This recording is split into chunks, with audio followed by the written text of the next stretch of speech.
वो बंध मोक्ष की कल्पना मिटाई साधु। मैं बंधन में हूँ, ये भी एक कल्पना है। मैं मुक्त हूँ, ये भी एक कल्पना है। क्योंकि मैं हूँ कौन, अपने को तो जानो पहले। मैं ये देह हूँ, तो देह हमेशा बंधन में ही है। जीव भाव में हूँ तो मैं बंधन में हूँ। लेकिन जो मैं वास्तव में हूँ, उस आत्मिक भाव में हूँ, अपने को ब्रह्म जानता हूँ, अपने को आत्मा जानता हूँ। अगर मैं ये अपने को सत्य स्वरूप में टिका के बैठा हूँ, तो मेरे लिए बंधन है कहाँ? शरीर में ही तो बंधन है, मन में ही तो बंधन है। लेकिन ना मैं मन ही, ना मैं तन ही, कुछ भी नहीं। ना मैं तन ही रहा, ना मैं मन ही रहा। सतगुरु मिलने से झगड़ा खत्म हो गया। तीनों प्रकार की देह से गुरु हमको प्रणाम कर देते हैं, स्थूल, सूक्ष्म और कारण से। तो जब हम तन भी नहीं है, मन भी नहीं है, प्राण भी नहीं है, कोई कारण ही नहीं है कि मैं अपने को अज्ञानता में लेके जाऊं। तो जो मैं हूँ वास्तव में, मुझ आत्मा में कभी कोई बंधन था ही नहीं। जिसे शस्त्र काटे न अग्नि जलाए, वही आत्मा सच्चिदानंद में हूँ। मेरा कभी नाश हो नहीं सकता। इस देही का होता नाश है, तो साक्षी स्वयं प्रकाश है। तुम साक्षी भाव में रहते हो, स्वयं प्रकाशित हो, तुमको प्रकाश के लिए किसी और की आवश्यकता ही नहीं होती, किसी की सहायता नहीं लेनी पड़ती। तो वो जो तुम हो, उसमें कहाँ बंधन है? बंधन है ही नहीं। बांधता कौन है? हमारी आसक्तियाँ, हमारी इच्छाएं, हमारी कामनाएं। और इच्छाएं, कामनाएं, आसक्तियाँ किस में उठती हैं? जीव में। जीव मैं हूँ नहीं, ये तो मैंने मान लिया है। इस देह को, जो देह मिल जाती है अपने को, हम वही मानने लग जाते हैं। लड़की की देह है तो लड़की मान रहे हैं, लड़के की देह है तो लड़का मान रहे हैं। पशु पक्षी की देह मिल गई तो पशु पक्षी मानोगे अपने आप। लेकिन ये देह है, तुम इससे अलग हो। ये बात गुरु अपने ज्ञान से हमको बार बार समझाते हैं। सारे वेद शास्त्र हमको यही बात तो बताते हैं। अगर ये पक्की हो जाए तो बंधन है ही नहीं, तो फिर मोक्ष भी नहीं है। मुक्त किससे होगे? कोई बंधा हुआ है तो उसको खोला जाए, लेकिन जब बंधा ही नहीं है तो खोलेंगे क्या? तो जैसे बंधन हमारी कल्पना में था, और ऐसे ही मुक्ति भी हमारी कल्पना है। कहते बंध अभिमानी बंधन में है और मुक्त अभिमानी मुक्त है। अगर कोई अपने को बंधन में मानता है तो वो बंधन में ही रहेगा। अगर कोई अपने को मुक्त मान लेता है तो वो मुक्त होके रहेगा। मानने के ऊपर ही है। लेकिन जो अपने से सच्चा बनेगा, वो बिना मुक्त हुए ये मान भी नहीं पाएगा कि मैं मुक्त हूँ। अभी आप सब लोगों से अगर प्रश्न किया जाए कि क्या सब लोग मुक्त हो, तो क्या बोल सकते हो कि मैं मुक्त हूँ? क्यों नहीं बोल सकते सब लोग? क्योंकि कोई ना कोई बंधन आपके आगे, आँखों के आगे और कल्पना में आपको अपना दिख जाएगा। अभी कैसे कह दूँ कि मैं मुक्त हूँ? अभी तो मन यहाँ फंसा है, मन यहाँ अटका है। अभी ये बंधन दिखते हैं, अभी वो बंधन दिखते हैं। तो दिख रहे हैं ना वो बंधन। तो मुक्ति तो अपनी अभी नहीं है, मुक्ति का निश्चय नहीं है अभी। तो उन बंधनों से हमें आज़ाद होना है। लेकिन जब आप ये मानोगे कि मुझ आत्मा में कहाँ बंधन है, तो आप अपने को मुक्त महसूस करोगे। लेकिन बाहर से भी जो उलझे हुए थे, बाहर भीतर की मुक्ति भी तो होती है। बाहर से भी हमको मुक्त होना है, अंदर से भी हमको मुक्त होकर बैठना है। अपने कार्यों को चेंज करते जाओ। सकामी कर्म से हम निष्कामी कर्म की ओर अपनी यात्रा शुरू करना।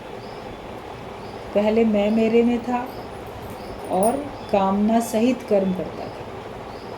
अभी मैं मेरे से उपराम हो चुका और कामना रहित कर्म होते हैं, जिसमें मेरी अपनी कोई कामना नहीं है। मुझे अपने लिए कोई सुख नहीं चाहिए, लेकिन सर्व के हित के लिए और अपने आत्मिक आनंद के लिए हम भगवान की भक्ति में लग जाते हैं। भगवान की भक्ति से ही, भगवान के ज्ञान से ही हमें आनंद आता है। उसी से हम अपने आप को बड़ा शांत महसूस करते हैं। किसी प्रकार की अशांति रहती नहीं है। जगत के ख्याल आएंगे तो अशांति है, और भगवान के ख्याल हैं तो हर तरफ, चारों तरफ शांति ही शांति। हर तरफ आनंद ही आनंद है, हर तरफ प्रेम ही प्रेम है। प्रेम जगत में सार आप देखोगे प्रेम ही है, उसके अलावा कोई दूसरी भावना है ही नहीं। और अपना आप जान के, जैसे कृष्ण भगवान ने कहा कि सारी गोपियों को कि मैंने तुमको अपना आप करके देखा है, मैं तुमको गोपियाँ करके स्त्री करके देखता ही नहीं, मैं तो तुमको अपनी प्रिय आत्मा करके देखता हूँ, प्रिय आत्मा समझ के प्रेम करता हूँ। वो अगर हमारी भावना हो जाती है, वो स्थिति बन जाती है, तो हम फिर मुक्त हैं, फिर हमको कौन बांध सकता है। कहीं ना कहीं मैं अलग तू अलग द्वैत है तो बंधन भी है, दूजा भाव अपना मिटता चला जाए। और ये बात जब हम उपराम होते जाएंगे तभी समझेंगे। हर बात से छूटते जाओ, हर बात से उपराम होते जाओ, हर चीज़ के बिना रह सको। आदतें होती हैं व्यक्ति की, मैं इसके बिना नहीं रह सकता, मैं उसके बिना नहीं रह सकता। खाने पीने के भी गुलाम बन जाएंगे, परिस्थितियों के गुलाम, शरीर उनका ऐसा हो जाता है, ये ऐसा ही मौसम चाहिए मुझे, मौसम की भी मार शरीर पे पड़ती है। कोई अधिक गर्मी नहीं सह पाता, कोई अधिक सर्दी नहीं सह पाता, कोई कुछ कोई कुछ।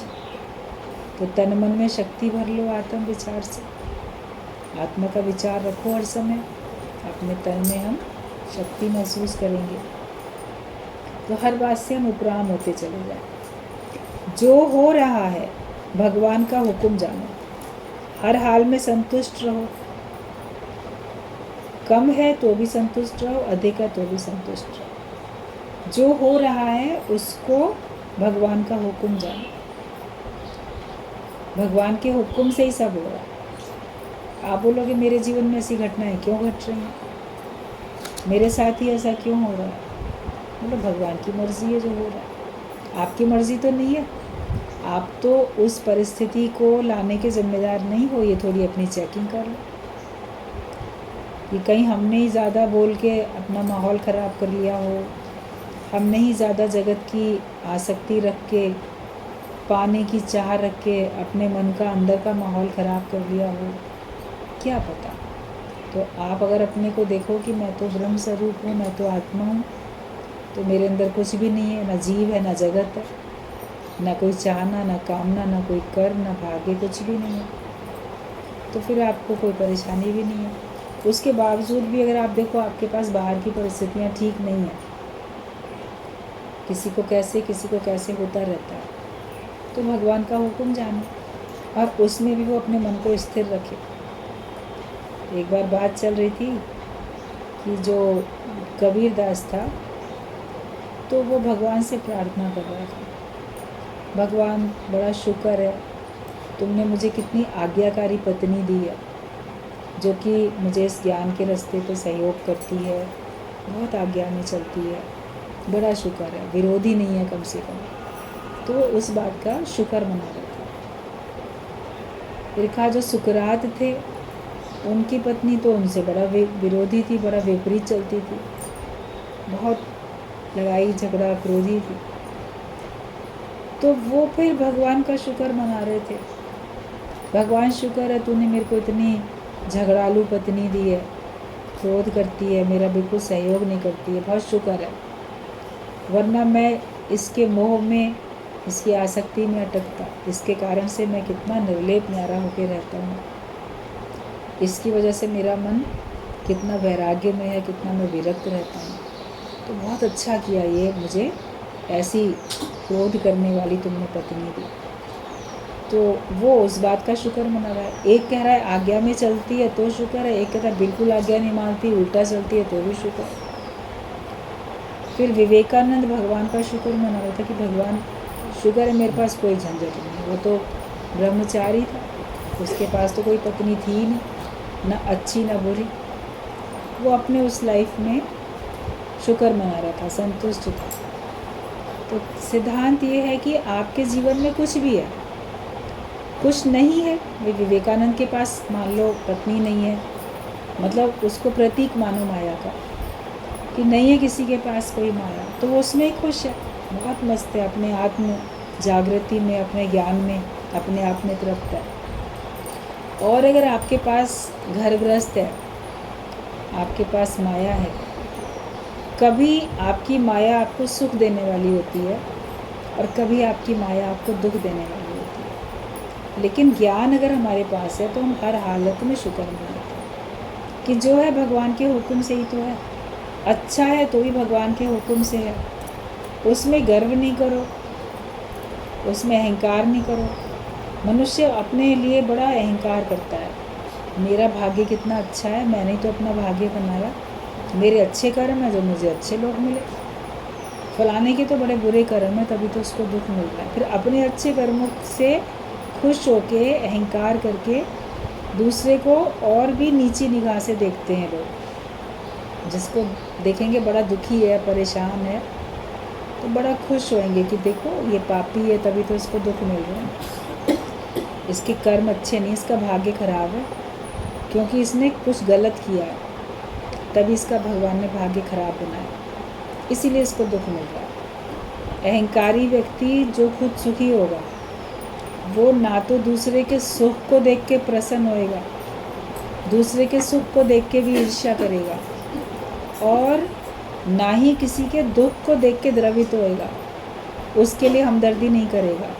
वो दूसरे के दुख को देख के भी प्रसन्न होगा, बोलेगा अच्छा है इनको भगवान ने दुख दिया है तो हम दुखी रहने दो, हम क्यों उनको सुखी करें। तो उनके मन, अहंकारी व्यक्ति के मन ऐसे कठोर होते हैं। लेकिन ज्ञानी का मन सबके लिए बराबर होता है। फिर वो कहता है अपने खुद के लिए उसको जो बात आई अच्छी या बुरी तो भगवान का हुक्म है। किसी दूसरे के पास अच्छा सुख है या दुख है तो वो कहता है भगवान का हुक्म है, वो भगवान की मर्जी है। कोई बड़े सुखों में दिखता है, कोई बड़े दुखों में दिखता है। वो दुख में है तो भी भगवान की मर्जी है, वो सुख में है तो भी भगवान की मर्जी है। और किसी के भी सुख को आत्मिक सुख में बदलने की कोशिश ज्ञानी करता है, क्योंकि वो सुखी है तो पदार्थों से और माया से सुखी है, वो अपने ज्ञान से सुखी थोड़ी है, वो आत्मा से सुखी थोड़ी है। उसका तो सुख जाएगा भी कभी, या नहीं भी जाएगा तो इसी जन्म तक रहेगा। उसका सुख बना रहे उसके लिए वो अमीरों को या सुखी जो दिखते हैं कहलाते हैं उनको भी ज्ञान की ज़रूरत होती है ताकि उनको सच्चा सुख मिल जाए। मिलता है सच्चा सुख केवल भगवान तुम्हारे चरणों में। और जो दुखी हैं उनका दुख भी उस ज्ञान से ही दूर करता है, क्योंकि दुख ना उतरे ज्ञान में, चाहे निस दिन पूछे पूछाए, बिना ज्ञान के दुख जाएगा नहीं। अभी भगवत गीता का दूसरा अध्याय अगर आप पढ़ते हो, पहला अध्याय भी जाना कि अर्जुन बड़ा दुखी था, मोह के कारण से बहुत दुखी था। दुख को दूर करने का उपाय भगवान से पूछता है, शरणागत होता है, भगवान से पूछता है। भगवान उसके दुख को दूर करने के लिए क्या कहते हैं, कभी विचार करके देखो। दूसरे अध्याय में भगवान ने सीधा आत्मा का ज्ञान तो दिया, क्योंकि भगवान को पता है दुख ज्ञान से ही जाएगा, बिना ज्ञान के, बिना ब्रह्म ज्ञान के दुख निवृत्त नहीं होगा। इसीलिए भगवान, वरना भगवान को क्या ज़रूरत थी इतना ब्रह्म ज्ञान उसको तुरंत बताने की। दूसरे अध्याय में जो आत्मा का ज्ञान है बिल्कुल ठेठ आत्मा का ब्रह्म ज्ञान, प्योर ज्ञान, एकदम सटीक सच्चा। क्यों बताया? क्योंकि दुख उसका बिना ज्ञान के जा नहीं सकता, किसी का भी दुख बिना ब्रह्म ज्ञान के नहीं जाएगा। आप लोग किसी के दुख को दूर करने के लिए और प्रकार की मदद कर सकते हो जो ब्रह्म ज्ञानी नहीं है, वो करते भी हैं, और चीज़ों की भी ज़रूरत होती है, मगर वो सेकेंडरी है। मेन मुख्य क्या है कि हमको सही ज्ञान होना चाहिए। ज्ञान से हमारे अंदर का दुख अंदर से जड़ से समाप्त हो जाता है। तो जो भी आपको दुखी लोग दिखते हैं उनको आप आत्मा का निश्चय कराओ, ब्रह्म ज्ञान उनको सुनाओ, सही समझ दो। जिसको सही समझ मिल जाएगी उसका जीवन सुखी हो जाएगा। और समझ की ही कमी है, तभी सब सुख के साधन होते हुए भी व्यक्ति अपने को निराश, परेशान, दुखी महसूस करता रहता है और वो कभी भी अपने आप में भरपूरता का अनुभव नहीं करता। तो ज्ञान सुखी के लिए भी दुखी के लिए भी, जो जगत में बोलते हैं अपने आप को दुखी सुखी, सबके लिए, हर एक राही को सत्संग की ज़रूरत है। जगत में जो भी आया है वो राही है, सैर करने आया है, मगर भूल से अटक जाता है, जगत को अपना मान लेता है, उसी में उलझ जाता है तो दुखी भी होता है। गुरु के ज्ञान से सब लोग सुखी हो जाते हैं। अपने ज्ञान को समझो और अपने को भी, हर एक को सुखी करने में लगोगे, सच्चे सुख में जाओगे तो आप वो सुख आनंद में बदल जाएगा। केवल सुख रहेगा तो कभी दुख हो सकता है, लेकिन वो सुख बढ़ते बढ़ते आपके आनंद की स्थिति में पहुंच जाए कि जहाँ से फिर नीचे आप आ ही नहीं सकते, एकदम उच्च अवस्था में चले जाओ, ब्रह्म आनंद में डूबो। ब्रह्म के आनंद में अपने आप को ऐसे रख लो, वरना किसी को निद्रा का आनंद है, किसी को भोजन का आनंद है, किसी को विषयों का आनंद है, माया का आनंद है, मगर ज्ञान का आनंद है, आत्मा का आनंद है, तो ब्रह्म आनंद वो सबसे बड़ी चीज़ है। वही गुरु हमें देता है, सबसे बड़ी चीज़ दे देता है, और हम लेके उससे हम भी सबको वही सबसे बड़ी चीज़ देते चले जाएं। हर हाल में संतुष्ट रहो। माया में जितना लाभ बढ़ेगा तो उतना लोभ बढ़ता जाएगा, लाभ बढ़ेगा तो लोभ बढ़ेगा, ये हमेशा ध्यान रखो। जितना मिलता रहता है ना आपको, दिल करता है और मिले और मिले। माया में कभी तृप्ति नहीं है। माया को भगवान ने बनाया ही ऐसा है कि उसमें तृप्ति का गुण है ही नहीं। माया कभी अपने मालिक को तृप्त नहीं कर पाती है। जितनी आपको मिलती है उतना लगता है कि कम है, और भी मिल जाए तो अच्छा है। कोई इनकार नहीं करता, जितना है और मिले तो बड़ी अच्छी बात है। लेकिन भगवान का भक्त वो केवल भगवान को चाहता है। माया भी उसको मिलती है, उसका सदुपयोग करता है, लेकिन वो अपना सुख उसमें नहीं ढूंढता, लेकिन वो अपना सुख केवल अपने भगवान में ही ढूंढता। तो माया के लोभ में नहीं पड़ो, तो जितना माया मिलती जाएगी आपका लोभ और बढ़ता जाएगा। और काम क्रोध लोभ सब हैं तो नरक के द्वार।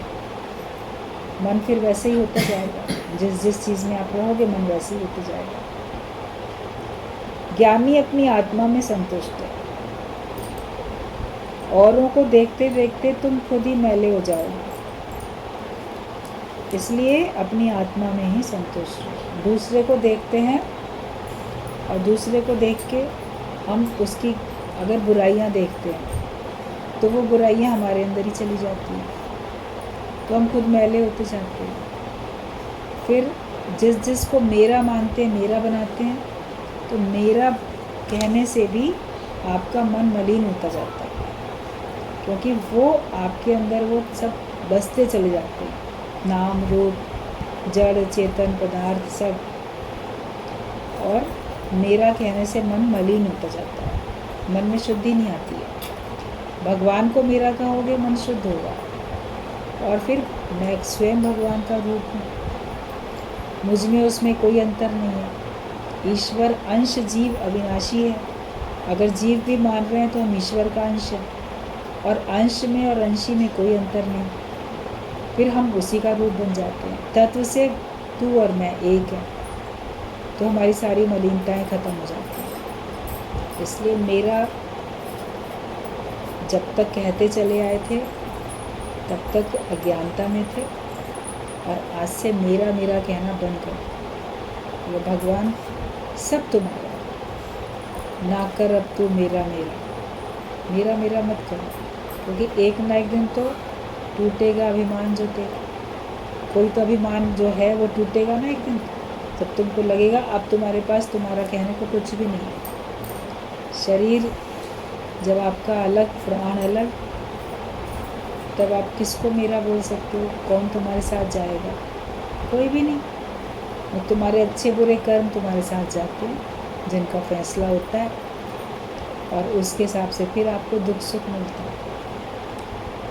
अपने आप को जगत के पदार्थों से ऊंचा उठाओ और अपने को भगवान से मिला के एक करो, जीवन मुक्ति का आनंद लो। अगर ब्रह्म का आनंद लो, जीवन मुक्ति का आनंद लो। आए इसीलिए। और वर्तमान में रहोगे तो आप सुखी रह सकते हो, पुरानी बातें सोचोगे तो भी मन दुखी, भविष्य की चिंता करोगे तो भी आपको दुख मिलेगा, आनंद नहीं मिल सकता। तो हम आज के आनंद में रहें, बस ये बात अपने को हमको पक्की कर लेनी है।